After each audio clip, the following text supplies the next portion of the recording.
Hold on to your hats, Leafs Nation, because we have a development that could spark a renewed sense of hope and excitement as we head into the critical stretch of the season. The coach has taken a cautious approach, but it sounds like our star goaltender is back in the mix just in time to bolster our lineup. With only a handful of games left before a significant break, this could be just the boost our team needs to take us to the next level. Make sure you don't miss out on what this means for our playoff ambitions. Today, we have some promising news for all of us Toronto Maple Leafs fans. Anthony Stolarz, the goaltender who's been sidelined due to injury, has taken a significant step forward in his recovery.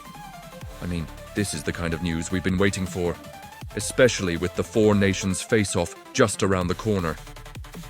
Head coach Craig Berube has been cautious, and rightfully so, about Stolarz' return. After all, we want him back in top form, not just rushing him back into action. But the fact that Stolarz participated in a full practice today, his first since December 12th, is nothing short of exhilarating. This is a game changer for the Leafs, especially with only 5 games left before that crucial pause in the regular season. Now let's not forget Joseph Woll. He's done a commendable job stepping up in Stolarz' absence, and he's been praised for his performance. But having 2 reliable goaltenders available as we head into the final stretch is vital. Berube and his coaching staff understand the weight of this decision, and it's clear they're strategizing for the long haul. I can't help but feel a mix of excitement and apprehension about what this means for our playoff chances. And here's a twist.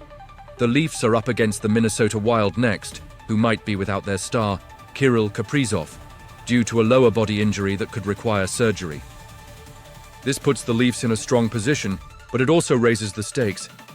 Do you think this was the best decision for the team? Honestly, I'm torn. On one hand, we need Stolarz back to solidify our goaltending, but on the other hand, we need to ensure he's 100% ready before throwing him back into the fire. The impact of this decision extends beyond just Stolarz. The team's dynamics shift when you have a strong goaltender between the pipes. The confidence that radiates through the squad when they know they have a solid defense at the back can't be overstated. It's palpable. This is about more than just winning games. It's about building momentum and fostering that winning mentality as we approach the postseason. It's been a mixed bag for the Toronto Maple Leafs this season, and there's no denying the excitement surrounding our young goaltending prospects.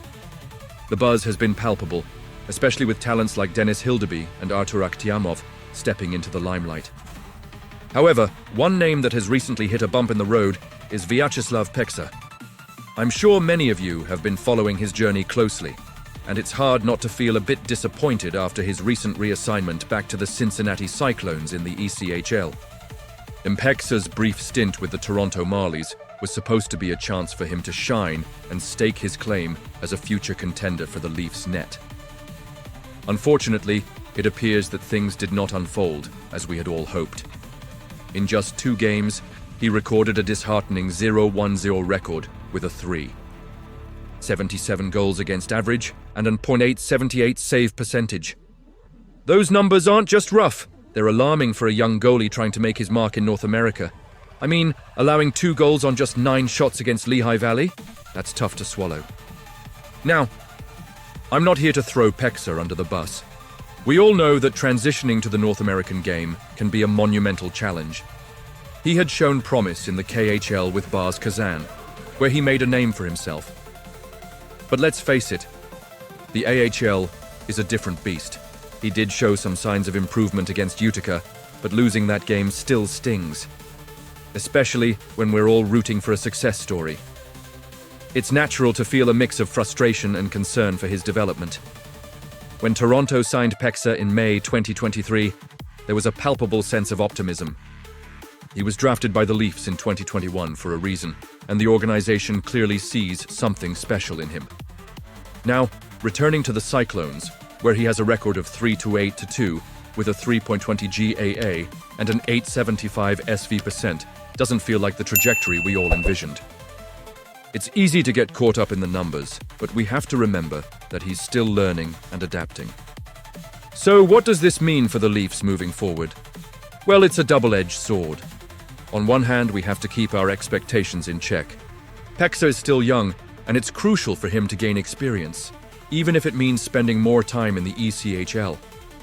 On the other hand, the pressure is mounting for the Leafs to find a reliable goaltender.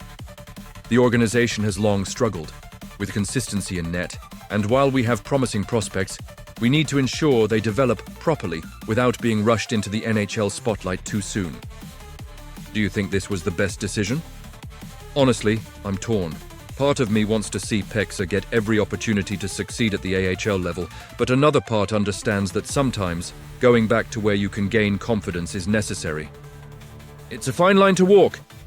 The Leafs need to prioritize the long-term potential of their prospects, and that means being patient. As fans, we live and breathe every move this team makes. We want to see our young players thrive because, ultimately, they're the ones who could help us break that dreadful playoff drought. Every decision impacts not just the team, but our dreams as fans. We crave that feeling of lifting the Stanley Cup and knowing it was built on the backs of homegrown talent. So how do we feel about Peksa's reassignment? It's a tough pill to swallow, but I genuinely believe this could be the right path for him. The Leafs need to ensure they're fostering an environment where players can develop without the weight of unrealistic expectations. And you? What do you think? I want to hear your opinions down below. Are you optimistic about Peksa's future? Do you think he can turn it around in the ECHL and come back stronger? Engage with me in the comments, and let's have a discussion about what this means for the Leafs and our goaltending situation. As always, don't forget to like, share, and subscribe to stay updated on all things Toronto Maple Leafs. Remember to activate the notification bell to get all the latest updates.